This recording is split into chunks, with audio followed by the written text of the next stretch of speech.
Hey guys, today's video is pretty long, so I'm just gonna go straight into it. Enjoy! There's two cam position sensors. There's an intake one, which is right here, this black plug. Then there's another one, and that's the exhaust side. Either one of those could be either dirty or just went bad. Could also be the camshaft, the crankshaft position sensor, which is all the way in there.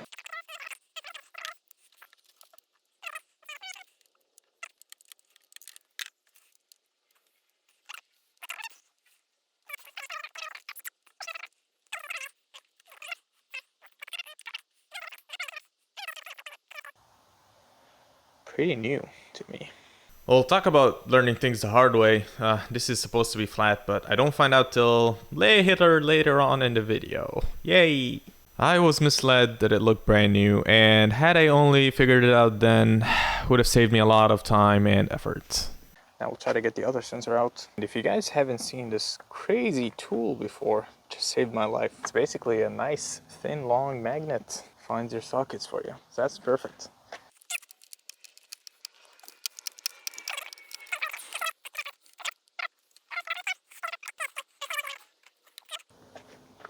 So we have intake and exhaust, and the O-rings definitely look new, and the sensors, I'm not sure what the new one looks like, but this looks pretty new.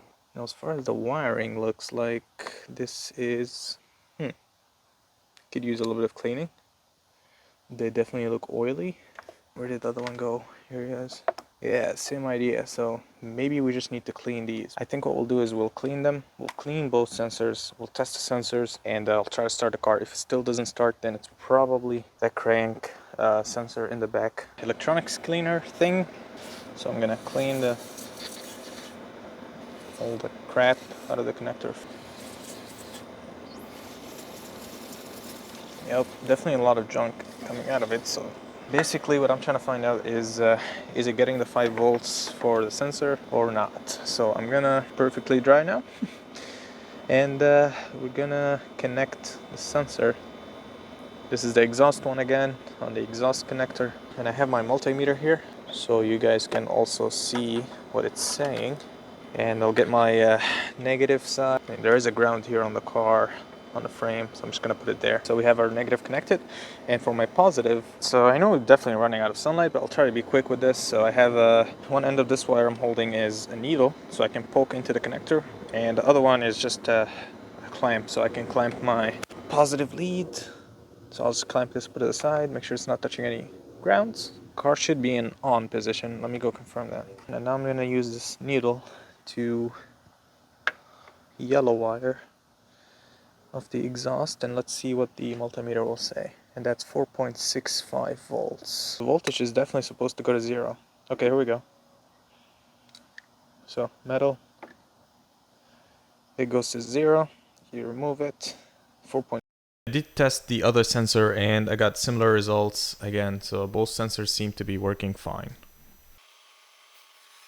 Well, since both sensors seem to be working fine, I decided to go ahead and start looking into the third sensor, which is the crank position sensor. But before I did that, as you can see here, I'm getting rid of the plastic covers, the air filter at the top there, so I can see if the computer area is full of water.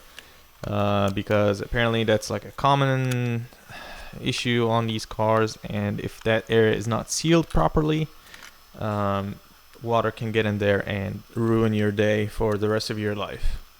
But luckily on this car, as you can see, all the pins look normal, and the plug on the other side also look normal, so that's good news. Okay, back to the crank sensor. So I started by getting rid of the reservoir, not completely, just put it aside so I can find enough room to reach down there and see, or unbolt the crank sensor and get it out.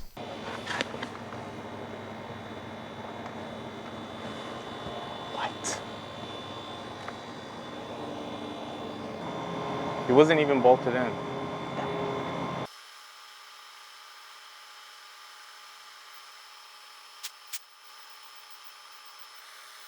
Well, it looked great, actually. The O-ring looked fine, everything looked fine, so I just decided to go ahead and test the 5 volts again for this sensor.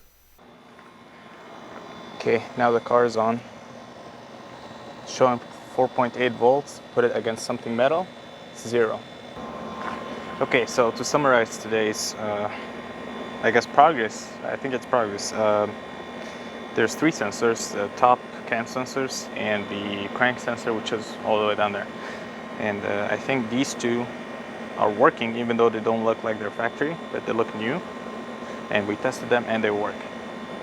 This one, however, I'm not sure if it works always. It definitely worked when I tested it, but then it stopped working. And I started measuring 8 volts instead of 12 volts, so I'm guessing the battery's dead, and the battery is definitely low. So what I'm gonna do is, I have the battery on the charger now. I'm gonna clean this as much as I can, install it, and tomorrow or tonight or whenever the battery is charged, I don't want to jump the car, don't want to risk it, but I will try the car, and if it works, then this was our guy, because remember, this guy was not bolted in, and that's a problem, because you know, it's obviously needs to be all the way in, which the bolt is, and also doesn't need to be moving around so much. So we will have this bolted in, and I have to find a bolt for that, and you know, plug it in and everything. And tomorrow, hopefully, the car fires up. We have a bigger problem. I think I know why this was not bolted down, this sensor, and the reason is I felt down where the bolt is, and yeah, there is still a bit of bolt left there.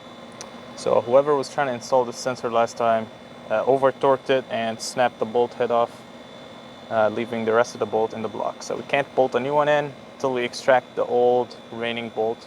We'll need to take off the intake manifold. We'll need to take off the intake at least, or whatever else we need to take off, so we can get a drill in there and drill out the remaining metal.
All of that fixed our starting issue, but you could still kind of see and hear that the car is suffering from something, like either like a vacuum leak or a bad coil or a bad spark plug, something like that. So it's not really happy at idle, and it took forever to get it started, so that's not normal. And the simplest thing to start off diagnosing was the coils, because they're infamous on used cars. And the simplest way to find out if a coil is bad is to disconnect it while the car is running and to see if the engine is gonna have a different response. If the coil is working fine, then the engine should start to misfire in that cylinder, meaning the engine will start to vibrate a little bit or shake. You can tell definitely if the engine is misfiring. So I did that for all 6 coils. They all did okay. I got response from disconnected all of them.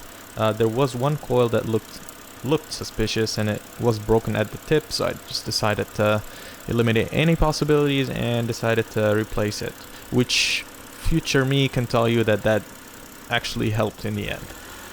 But unfortunately, that did not solve our issue. The car was still not very happy, so the next thing was to look at maybe the Vanos Solenoids, which is the variable cam timing solenoids. So I took them off and I cleaned them, and back to where we are. Same problem. So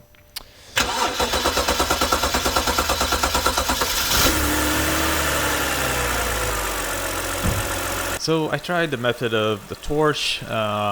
Of course, the torch gas is flammable, and if a vacuum leak is somewhere around the engine bay area where I'm checking, then it should suck in those flammable gases, and the engine's RPM should rise up a little bit. But in my case, I wasn't really getting any response, no matter where I, test areas, and that made me even more less suspicious, if that's the thing, that there is a vacuum leak in the system. Well, after trying a lot of different things with the vacuum leak, trying to find a vacuum leak, I couldn't really get anything. So I maybe thought, okay, maybe it has to do with the evap code, the other code that we had from the computer. And that code usually has to do with either the gas cap being bad or the DMTL pump, which I'm holding in my hand. It might be also bad or not running, leaking, whatever. And I did notice that there's two of them. One bolted on the car, which is the new one, and it's not an original one. And the original one, which is a Bosch pump, which was in the trunk when I got the car. And after testing them, this is not an original cap, found out but the opposite, actually. it had like 700 reviews that are good, so there's a little motor in there, and if you give it 12 volts, it doesn't spin. But the one in the trunk, the Bosch one that was in the car, at some point in its life, that one ran just fine. So I did the responsible thing, and I replaced them again. So the Bosch one was back into the car, and the code was not there anymore, especially after I did the smoke test. Now, unfortunately, I don't have any footage of my smoke test and my homemade smoke machine. It is basically an old salsa container that I have 3 holes at the top, and basically there is a very, very nice video of a guy building it and showing you how to test it on your car. And that's for both the evap system and also for the intake system. Now, when I tested it on my evap system, there was no leaks smoke-wise. That's with the new gas cap and the pump, which was great. And the code was gone already, so I think I got rid of the evap problem. But for the intake system, what was surprising was there was actually a leak. Now, remember this nice sensor that we took off the beginning of this video? Yeah, so 4 or 5 days later now, I actually end up noticing that the leak was coming from there, from the ear of the sensor where it's bent. And of course, I was definitely tempted to just replace the sensor, but I heated it up a little bit, bent the plastic back in shape, and put it back in and smoke tested it again, and voila, no leaks. Ready to hear it? All right, 3, 2, 1. A lot better. And no check engine light. Well, I hope you guys enjoyed this video. If you did, then make sure to like, comment, and subscribe. And we will see you on the next one. Next video will be interesting. It will be about making the last couple of fixes for the car. We will be driving the car and taking pictures of the car to see how much money we can make for it in today's market. I don't know, but we will see. It's going to be exciting. Stay tuned. Peace.